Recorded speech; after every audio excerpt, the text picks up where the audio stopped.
ভাইয়া কেমন আছো? ওয়ালাইকুম আসসালাম বাবা, আলহামদুলিল্লাহ ভালো আছি। তুমি কেমন আছো? আলহামদুলিল্লাহ ভালো আছি। বাবা ডোনাল্ড ট্রাম্প ২৩বারের মতো যুক্তরাষ্ট্রের 47 প্রেসিডেন্ট হয়ে গেলেন। এই বিষয়ে তোমার সঙ্গে কোনো কথা বলার সুযোগই হলো না। এখন হঠাৎ গাড়িটা পার্ক করলাম, দেখি তোমার সঙ্গে এই বিষয়ে কথা বলি, যেতে ট্রাফিক নেই। কি বলছি এই বিষয়ে? ওকে, দেখো ডোনাল্ড ট্রাম্প প্রেসিডেন্ট হওয়ার পর বাংলাদেশের উপর যে প্রভাব সেটা নিয়ে সেটার পলিটিক্যাল সাইডে অনেক আলোচনা হয়েছে, আমরা দেখেছি। বাট আমি আজকে ইকোনমিক বা স্পেশালি গভর্নমেন্ট সেক্টরের স্পেশালি যে ইকোনমিক প্রভাবটা পড়বে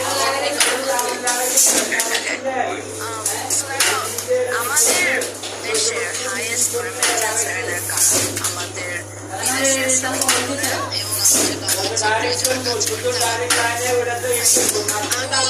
আমি বলছি না যেটা হবে, but I am scared, I am feeling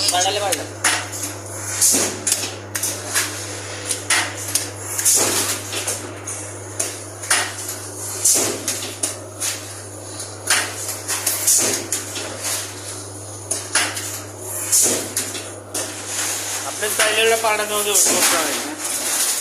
machine বন্ধ রাখতে হবে কতক্ষণ? এই মেশিন কতক্ষণ বন্ধ রাখতে হবে এটাই আমার কথা হলো মেশিন বন্ধ রাখি তো মেশিন পারফেক্ট আর মেশিন বন্ধ রাখবো। তাবিজ 2 দিন পরে শেষ। এটা যে মেশিন চলছে